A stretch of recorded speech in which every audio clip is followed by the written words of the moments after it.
الحق وزهق الباطل ان الباطل كان زهوقا. جب حق آتا ہے تو باطل ختم ہوتا ہے، اور آخر میں حق کو غالب آنا ہی تھا، تو حق کا بول بالا ہوگا، باطل کا منہ کالا ہوگا، اور حق اور باطل یہ دونوں فیصلے ہوں گے، اور باطل جو ہے اس کے اوپر حق غالب آئے گا. اب امامت کے اندر اسماعیلی اور اسناصری کون حق باطل میں کہنے والا نہیں ہوں.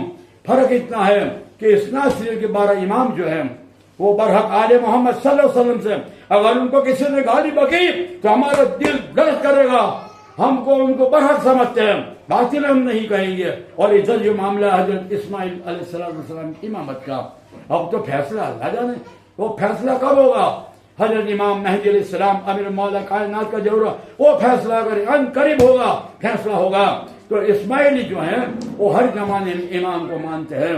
ہم اس بات کو ماننے والے ہیں کہ جس اپنے زمانے کے امام کو جس نے نہ پہچانا وہ جہالت کی موت مرتا ہے. اب کون جاہل، کون حق، کون باطل، میں اللہ ہوں نہیں، میں امام نہیں ہوں، یہ فیصلہ امام مہدی علیہ السلام کریں گے. اب دو جو باتیں بن گئی اسناصری اور اسماعیلی میں جو تفرقہ ہو، وہ لڑائی جھگڑے کا نہیں ہے، ابھی بھی اتحاد ہے. ابھی تک مجھے نہیں معلوم کچھ جھگڑا ہوا ہوگا تو بھول جاؤ، اللہ کی مرضی اور مصلحت ہے.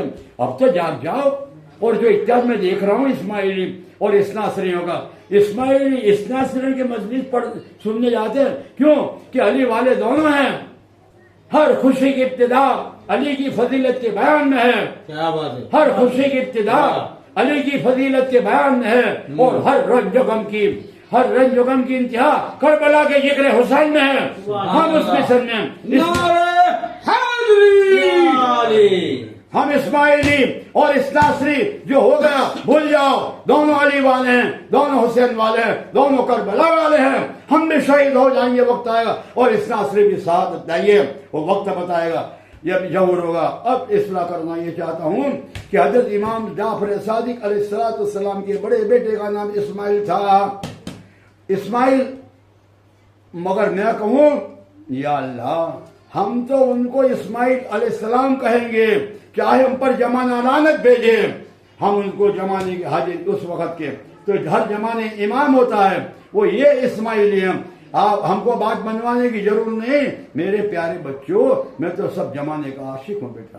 میرے ہندو میرے بیٹے، میرے عیسائی میرے بچے میرے بیٹے، میں تو پاگل اور دیوانہ ہوں. ایک بات کہہ دوں، معاف کرنا، میں تو اللہ میں فنا فلا نہیں ہوں، میں تو انسانوں کے نور میں فانی ہوں، میں فنا فل انسان ہوں. اب یہ جو بات ہے، جو روایت ہے، تو ہم تو اسماعیل ہیں، تو ہم کو اس بات جھوٹی بھی ہو تو ہم کو اس پر رہنا پڑے گا. یا اللہ نے ہدایت دی تھی ہم کو، ہدایت دے گا تو ہم بھی بات کو مان جائے گی. ایک روایت یہ ہے کہ حضرت امام جعفر صادق علیہ السلام کے بڑے بیٹے کا انتقال ہو چکا تھا، اسماعیل کا. ایک روایت ہے، تو امامت کا حق نہیں ہے، یہ اسناصری کہتے ہیں کیا نظر. اور ادھر جو بات ہے اسماعیل کی امامت کا جو علم بردار ہوئے، اور ان کے بیٹے نور محمد، جس کو گجرات میں نوساری میں نور سدگر بابا کہتے ہیں، وہ تو انہوں نے جو کام کیا. آج بھی مصر کے اندر جو یونیورسٹی کیا کہتے ہیں اس کو، ازہری یونیورسٹی جو ہے وہ اسماعیلی کی بنیاد ہے. اسماعیلیوں نے امامت بھی کی اور حکومت بھی کی، جن کو فاطمی خلافت کہتے ہیں، جس کے پروف والے شیعہ اسناصری دیکھنا ہو تو 14 ستاروں کے اندر ہمارا پروف، سبحان اللہ، جن نے کتاب لکھی ہے اس کے اندر ہمارا پروف. کوئی میں کتابہ بیان کرنے کی ضرورت نہیں، انہوں نے جو ہماری فضیلت بیان کی ہے، تو کتنی بڑی بات. یہ فضیلت بیان کرنے والے شیعہ اسناصری قرار حسین 14 ستاروں کے اندر جو فاطمی خلافت سے ہم کو نوازا ہے، اور ہم کو انہوں نے کہا کہ گئی ہوئی امامت بھی واپس خلافت آ گئی. تو یہ فیصلہ کوئی ہے نہیں. شیعہ ہماری تعریف کریں، شیعہ ہمارے بزرگ ان کو مانیں، اور اس کے اوپر متحد ہوں. یہ کانا دجال، یہ فتنہ شریف کون ہوتا ہے؟ حسن اللہ یاری. تو اب بات جو ہے کہ اسناصری جو ہے ہمارے دشمن ہرگز نہیں ہیں. وآخر دعواہم ان الحمدللہ رب العالمین.